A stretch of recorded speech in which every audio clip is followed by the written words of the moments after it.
Okay, welcome to video number 39 of the Diaries of a Coronavirologist YouTube channel. Today is the 29th of October and we're up to nearly 45 million confirmed cases of COVID-19 around the world and almost 1.2 million confirmed deaths. So today I want to follow on from my previous video where I was talking about the disease severity of COVID-19 compared to the flu, and look a little bit more about how these viruses may interact. So the SARS-2 virus that causes COVID-19 and influenza virus, which causes the flu.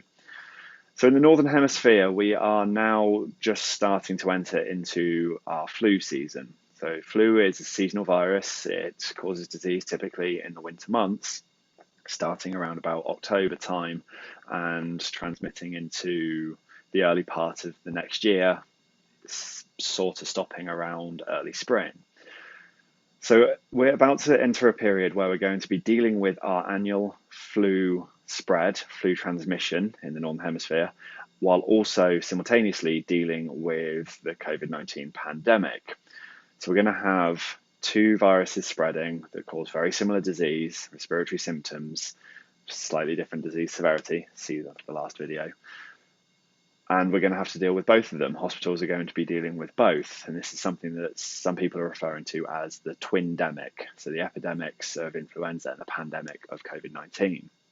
Now, the first question I'd like to tackle is whether people could be infected with both viruses. So because of when COVID hit, we are a little bit short on data over whether co-infection is going to be prevalent.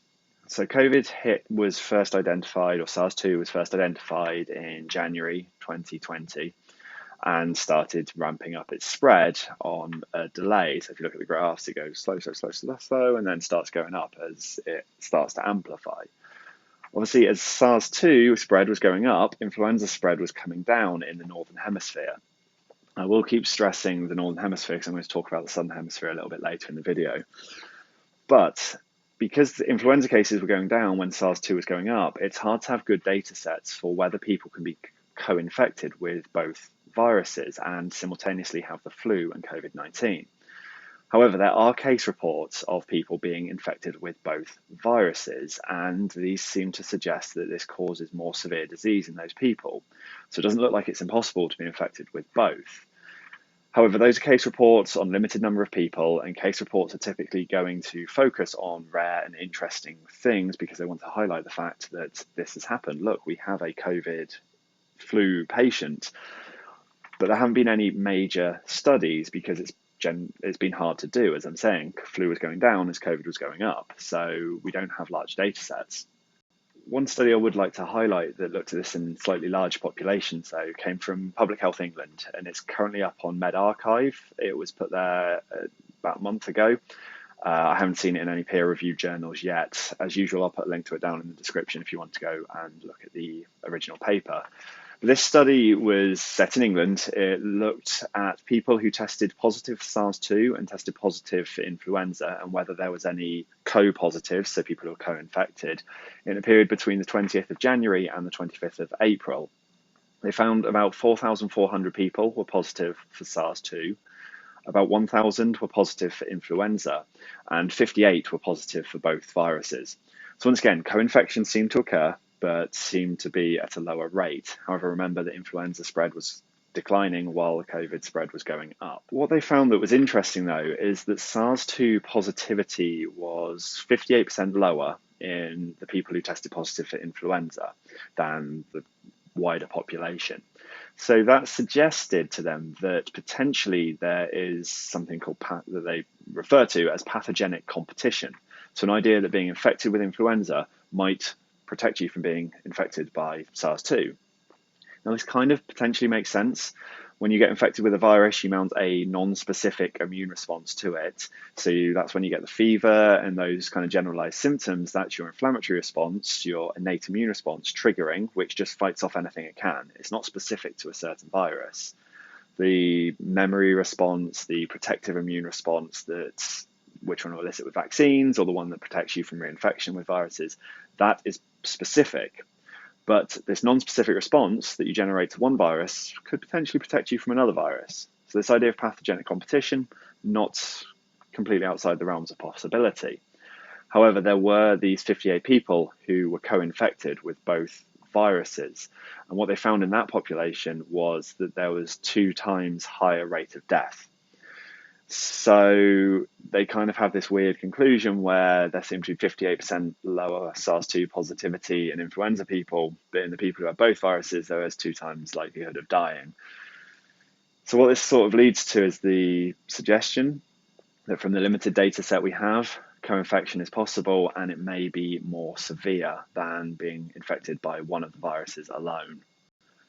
Now, as I say, I keep coming back to the fact that these data are limited. We don't have enough cases, and we're going to learn a lot more about the potential for co-infection between SARS-2 and influenza over the coming months as the Northern Hemisphere hits its flu season.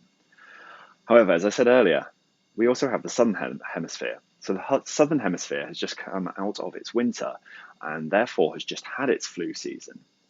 What was interesting from the Southern Hemisphere is that they had a very mild flu season compared to normal. No region in the Southern Hemisphere tested over 10% positivity for influenza during this recent flu season. Usually some places will hit 30% positivity for their influenza testing. So this really is a stark difference. And there's even regions in Southeast Asia, for example, that had no cases of influenza.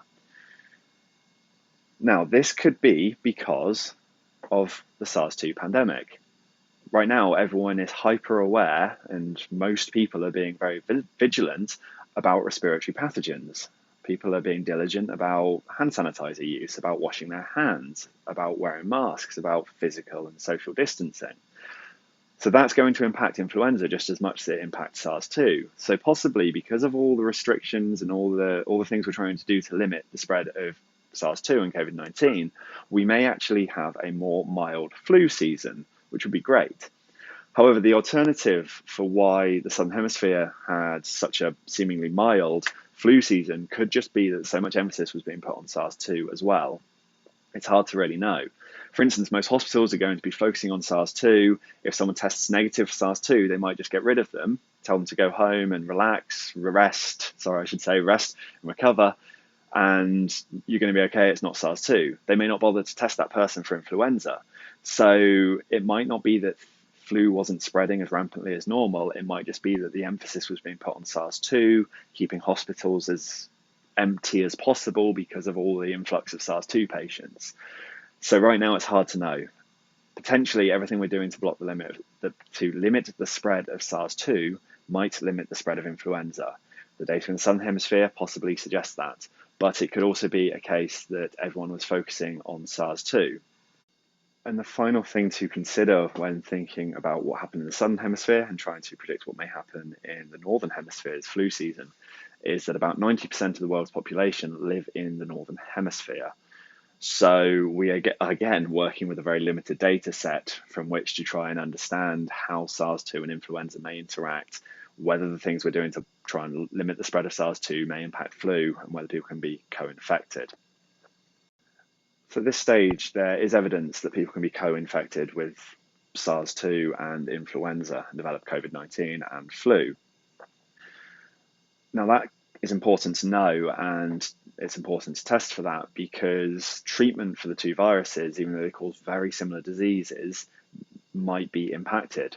For example, dexamethasone, which seems to be beneficial in severe COVID-19 patients, seems to bring them back from the most severe form of disease, is actually a negative impact in influenza cases. So it might be really important to start to get an idea of whether people are co-infected and therefore whether they should be treated with dexamethasone or similar kind of treatments. We also have some treatments for influenza, limited use because of resistance of the virus, but we do have some treatments and we may not want to give those to people who have SARS-2. We don't know, that's not been trialed, but it's therefore going to be important to know how rampant co-infection is.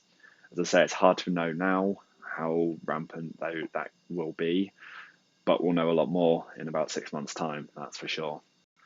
And that's all I've got to say for tonight. So just as a recap, it seems that SARS-2 and influenza can infect the same person.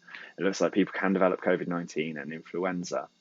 There are some suggestions that perhaps there is a pathogenic competition between the two, and that therefore co-infection may be rare, but in the people who are co-infected, it looks like it might be a more severe disease.